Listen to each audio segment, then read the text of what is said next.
What was life like before the flood?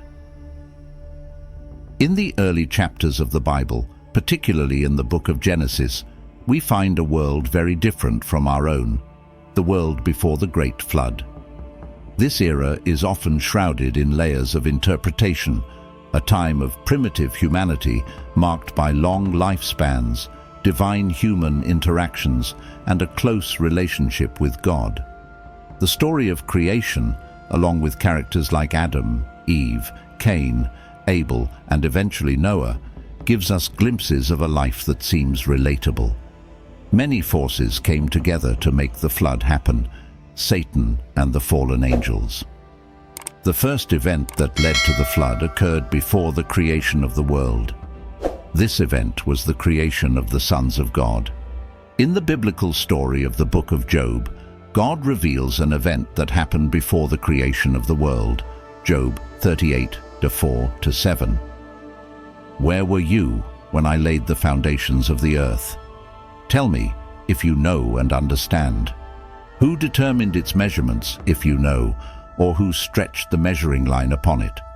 On what were its foundations set, or who laid its cornerstone, when the morning stars sang together and all the sons of God, angels, shouted for joy? It is revealed that angelic beings, referred to as morning stars and sons of God, witnessed the creation of the earth and celebrated the glory, power, and wisdom of God involved in the process. Before the flood, there was a fallen being. The Bible only makes passing references to fallen angels because the vast majority of the angels in heaven never lost their way or turned to evil. Some made that decision. Remember that heaven was originally intended to be their home for all eternity, but now they have fallen from it. What caused all this to happen? Nevertheless, we cannot deny that the angels have free will. Their fall can be seen in terms of their free will. The book of Jude makes this quite clear. Jude 5-6, Amplified Bible. Now I want to remind you, though you are fully informed once for all, that the Lord, after saving a people from the land of Egypt, subsequently destroyed those who did not believe, who refused to trust and obey and depend on him. And the angels who did not keep their own designated place of power, but abandoned their proper dwelling place, these he has kept in eternal chains, under thick darkness of absolute darkness, for the judgment of the great day. Jude decided that the angels did not keep their proper domain. The phrase proper domain can be interpreted as a rule or starting point. Angels were made specifically to inhabit heaven with God, worshipping him and carrying out his orders. They were formed to bring glory to him, just as people were, but humans were designed to inhabit the earth, while angels were created to live in heaven. Despite this, these angels left their origin, which is another way of saying that they left their initial location in heaven. Satan, who disguises himself as an angel of light, is in charge of these angels and acts as their leader. The Great Rebellion, as some refer to it, was an event in which Satan and part of the angelic legions of heaven waged war against God and his angels in an attempt to overthrow God's authority in the eternal kingdom.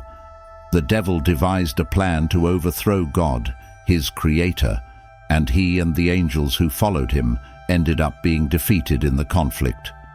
We get an account from Jesus himself as he was present. Jesus spoke about the glory and majesty he shared with God the Father before the existence of the world, John 17:5, Amplified Bible. Now, Father, glorify me together with you, with the glory and majesty that I had with you before the world existed. Before the creation of the earth, there was God, and God had majesty with his Son.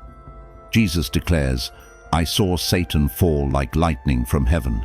As can be seen, Satan is much more than a red figure with horns and a pitchfork. He is an ancient being with real spiritual power that he uses for evil and selfish purposes. We do not wrestle, Paul said. We are in a wrestling match, but it is not against flesh and blood. Satan's kingdom is highly organized, with different areas and levels of authority, and its headquarters are in the heavenly realms. This is a surprising fact, but it is quite clear. The fact that Satan leads a highly organized kingdom surprises some people. Nevertheless, there are many clear indications of this in the Bible. A spiritual war began. It was a confrontation between two kingdoms. One kingdom is ruled by God, the Prince of Peace, while the other is ruled by Satan, the Prince of Darkness. After being expelled from heaven, Satan and his followers committed to one another and formed the rebel kingdom. In the Garden of Eden, Satan launched his first attack on God's authority on earth.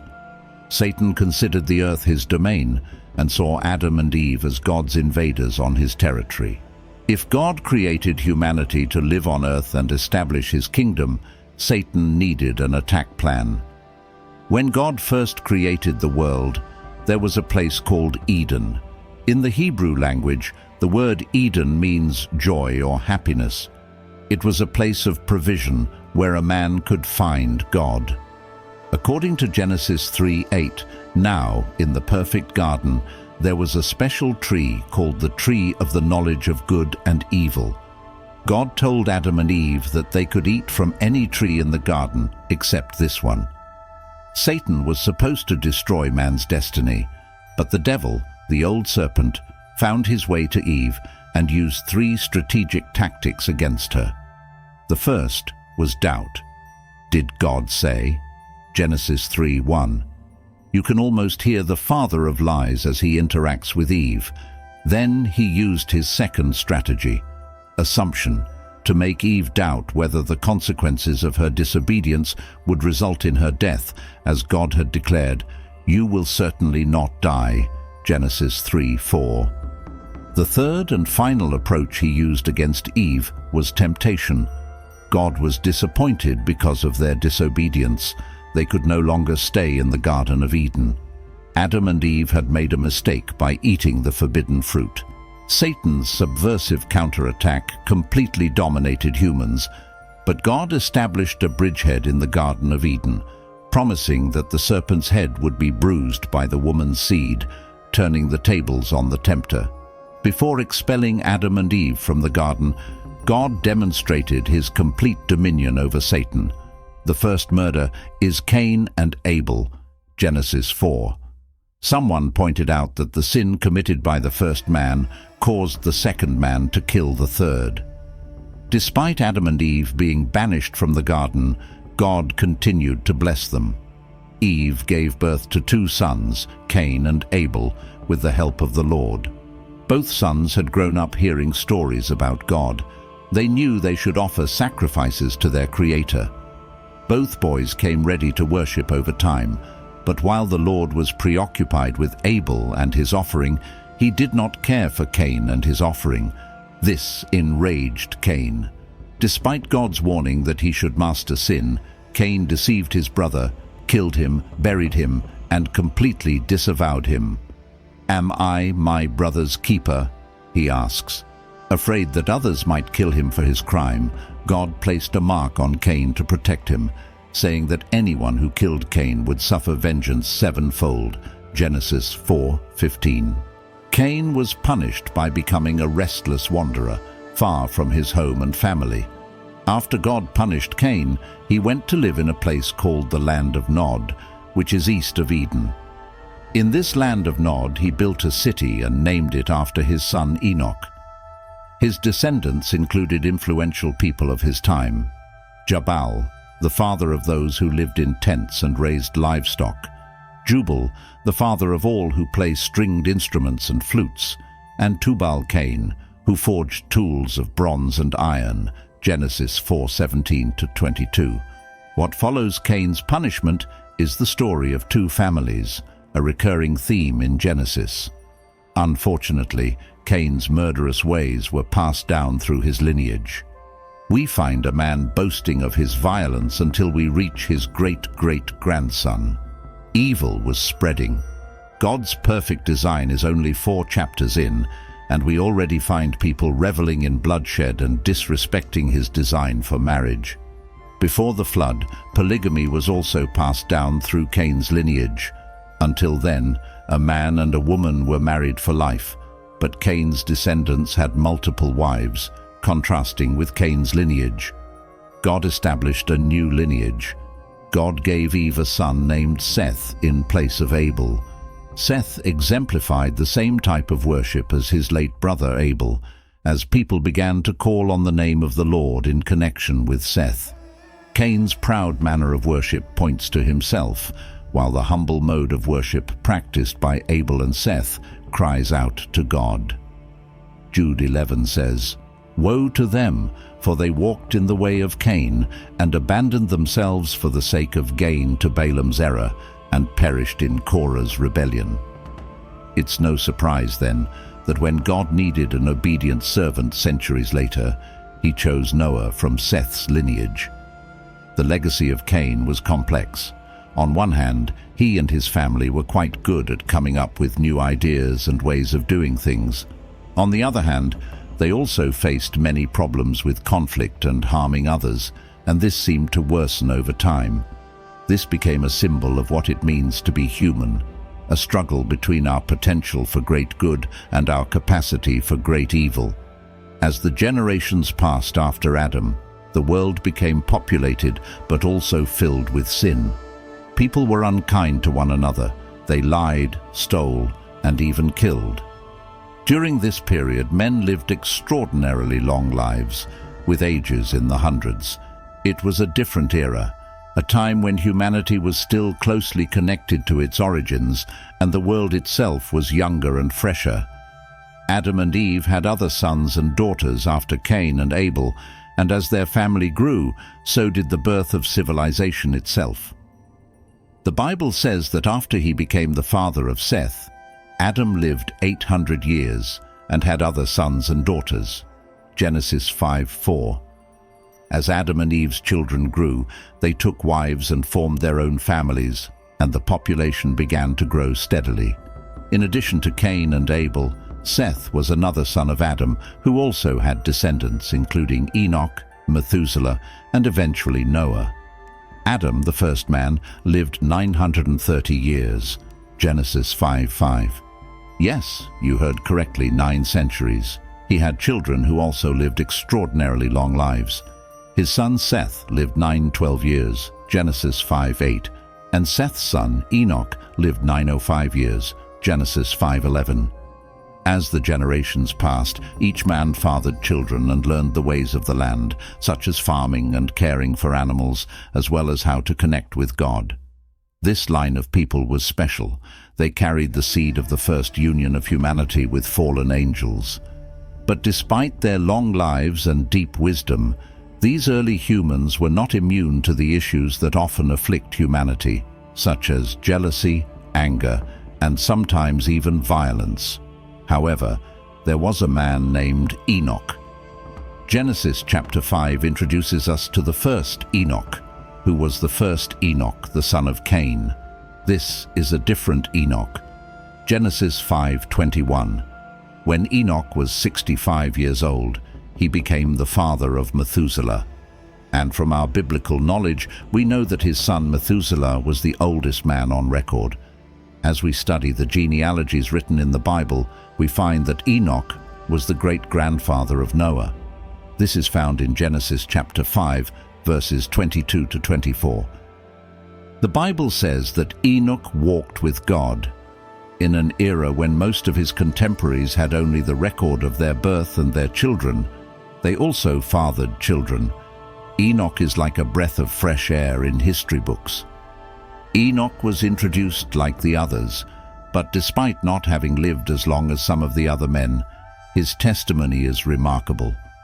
The Bible says that he walked with God, and that when the time came for him to leave the earth, God took him without the passage of death as we know it. His description is brief, but weighty and significant. It says something about his pure walk with God that translated him. It provides a model for many people across different generations, as it teaches us to live for the audience of one.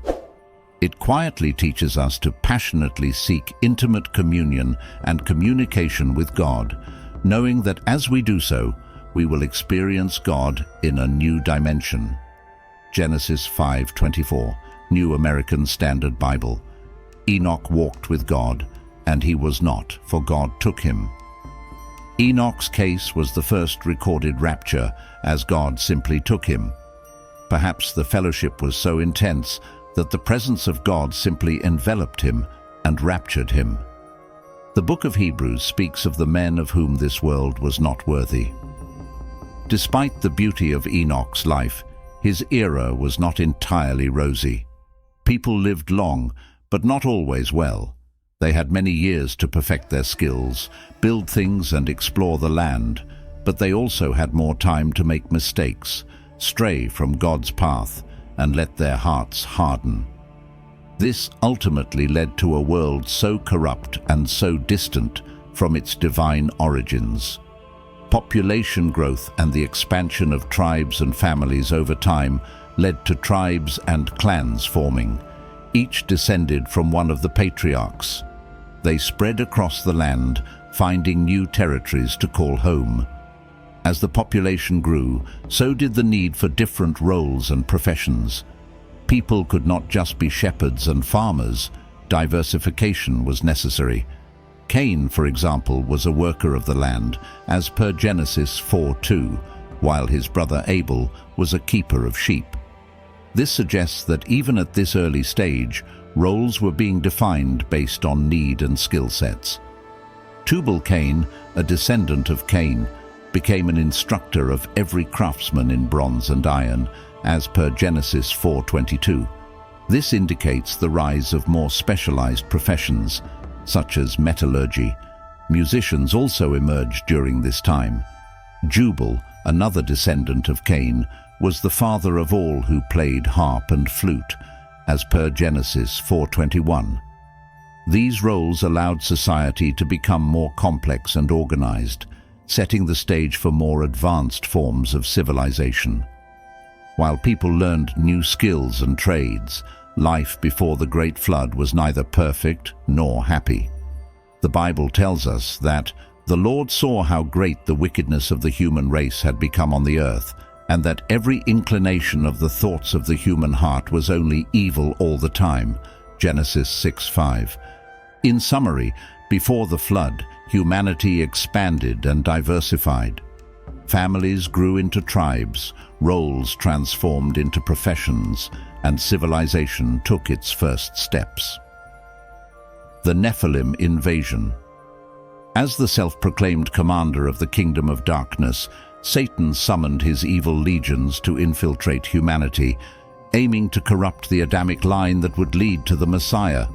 According to Genesis 6:1-2, when human beings began to increase in number on the earth and daughters were born to them, the sons of God saw that the daughters of humans were beautiful, and they married any of them they chose. The sons of God in the book of Job are characterized as angels. 2/3 of the angels remained with God in the third heaven, chosen angels, while 1/3 were expelled, Satan's fallen angels. God's kingdom was thriving in number and strength. Feeling threatened, the Prince of Darkness summoned his evil legions to infiltrate humanity. These fallen angels descended to earth and sired the Nephilim, or giants. The Hebrew word for Nephilim translates to fallen. This satanic invasion of Genesis 6 corrupted the whole world. The sons of God saw the daughters of humans. It is more accurate to see the sons of God as demons, angels rebelling against God, or men exclusively possessed by demons, and the daughters of humans as human women. The wickedness of humanity, according to Genesis 6:1-5, in the early chapters of Genesis, specifically in Genesis 6:1-5, the Bible paints a picture of the world before the flood. Genesis 6:3-5. Then the Lord said, "My spirit will not contend with humans forever, for they are mortal. Their days will be 120 years. The Nephilim were on the earth in those days, and also afterwards when the sons of God went to the daughters of humans and had children by them. They were the heroes of old, men of renown. The Lord saw how great the wickedness of the human race had become on the earth, and that every inclination of the thoughts of the human heart was only evil all the time. The earth was not a place of peace or goodness, but instead filled with sin, violence, and moral corruption. Imagine a world where people are consumed by their desires, always seeking to do as they please, regardless of the cost to others. Honesty and kindness are not virtues that are celebrated or even understood. Instead, deception and manipulation dominate the day.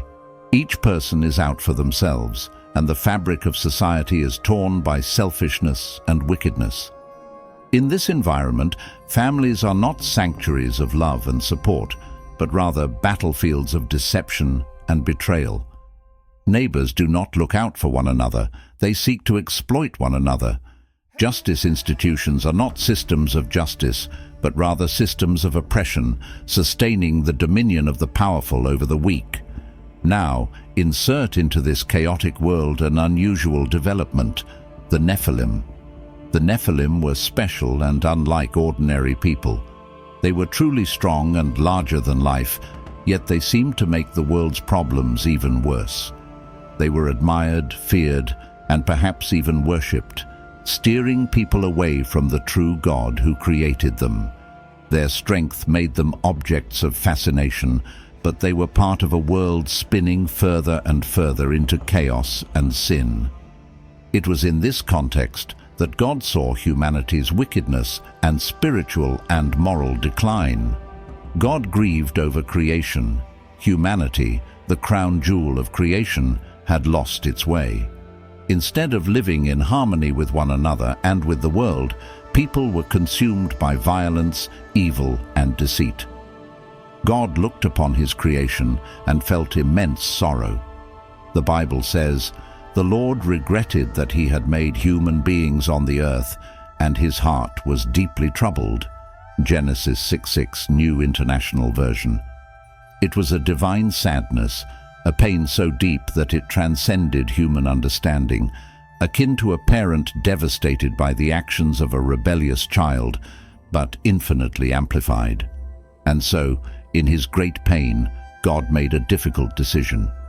So the Lord said, "I will wipe from the face of the earth the human race I have created, and with them the animals, the birds, and the creatures that move along the ground, for I regret that I have made them." Genesis 6:7, New International Version. God was disturbed by the actions of the people he had created, and he had no choice but to heal the world that was spiraling into chaos. Noah, a righteous man. But even during this dark chapter in human history, there was a glimmer of hope. A man named Noah. Noah found favor and grace in the eyes of the Lord. Genesis 6:8, Amplified Bible. The world had gone astray, but Noah stood out as a beacon of hope, a man of integrity and faith. This is the account of Noah and his family. Noah was a righteous man, blameless among the people of his time, and he walked faithfully with God. Genesis 6:9, New International Version. Noah was born in Adam's lineage, descending through Seth, Enoch, Cain, and several other ancestors who carried the torch of righteousness through the generations. Eventually, this lineage led to Noah, a man who not only carried the torch but allowed it to shine brightly in his life. He was also a family man. Noah had 3 sons, Shem, Ham, and Japheth. As a loving father and faithful husband, he instilled the same virtues he carried in his heart into his sons. Even when God shared his painful decision to cleanse the wickedness that plagued the earth through a flood that would drown every living thing, Noah's faith did not waver. He understood the gravity of the task ahead and accepted it with a heavy but resolute heart. God said, "I am going to put an end to all people, for the earth is filled with violence because of them. I am surely going to destroy both them and the earth." Genesis 6:13, New International Version. God deemed Noah worthy of being the guardian of a new beginning for humanity. Noah did what God told him to do, even though the people around him mocked him or didn't believe that something bad was about to happen. He spent years building the ark, warning people about the imminent flood, and waiting for the moment when God would seal him and his family inside this giant wooden refuge. As the sky finally opened and the earth was swallowed by water, Noah's virtues became the cornerstone for a new world. His faithfulness and obedience preserved life, and from his lineage would emerge the nation of a purified land. Thus, in a world spiraling into chaos, Noah's light shone the brightest, a testament to the enduring power of virtue and faith in the face of overwhelming darkness. God's covenant with Noah. The ark was the sanctuary for Noah's family, a vessel to carry them above the waters that would soon engulf the earth. God told Noah, "Make yourself an ark of cypress wood, make rooms in it and coat it with pitch inside and out." Genesis 6:14, New International Version. God provided Noah with very specific dimensions, designs, and plans for the ark. This was not an ordinary vessel. It was a special ship designed to save the last living beings when the world was flooding. Genesis 6:14-16. The ark was to be 300 cubits long, 50 cubits wide, and 30 cubits high, equipped with a door and a window, and divided into several levels. Converting the dimensions to modern measurements, this would be 450 feet long, 75 feet wide, and 45 feet high.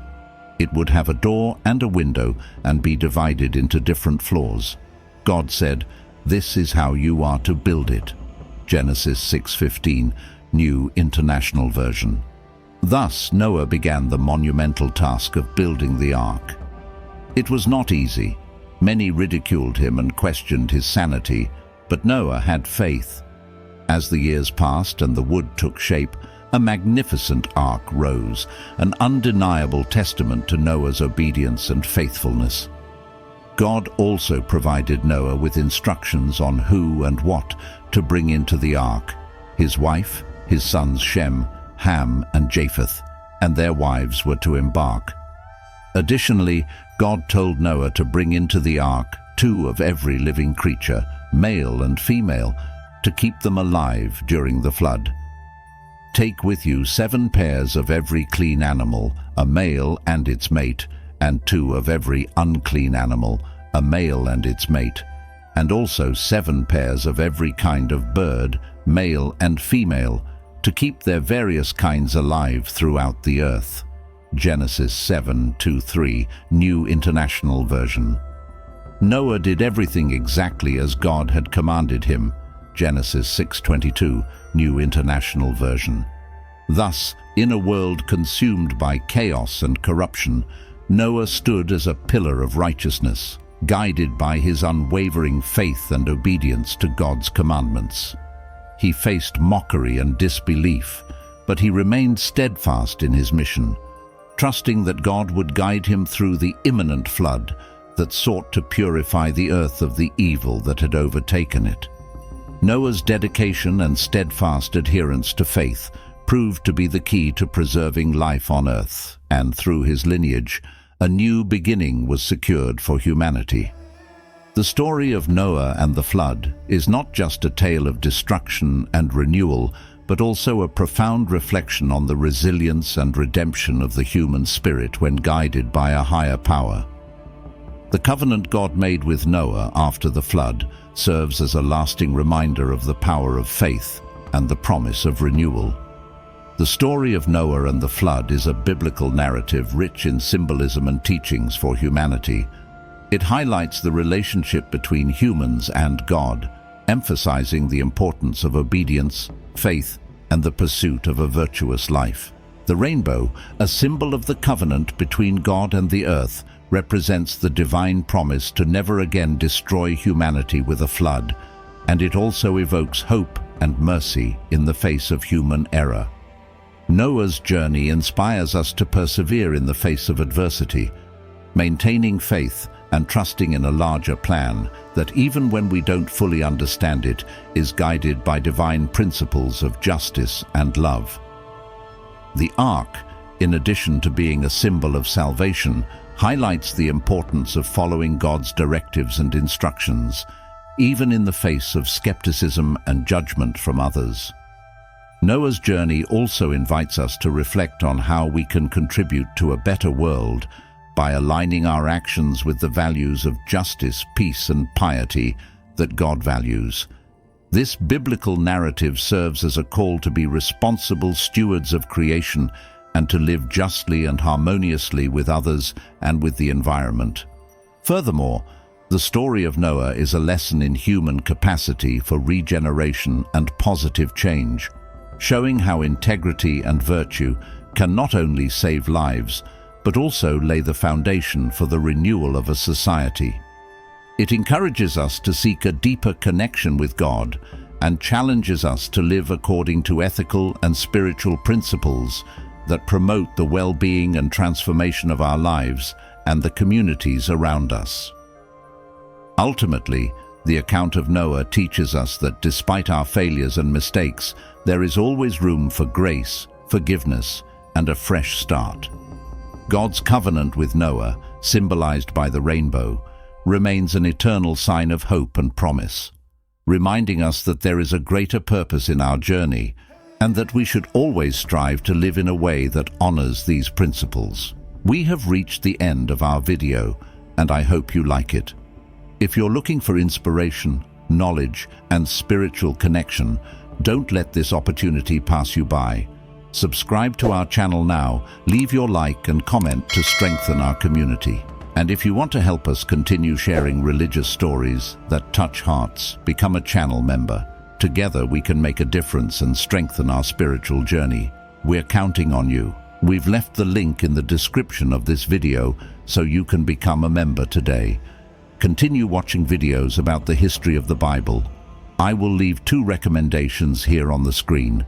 God bless you. We will get to the next video.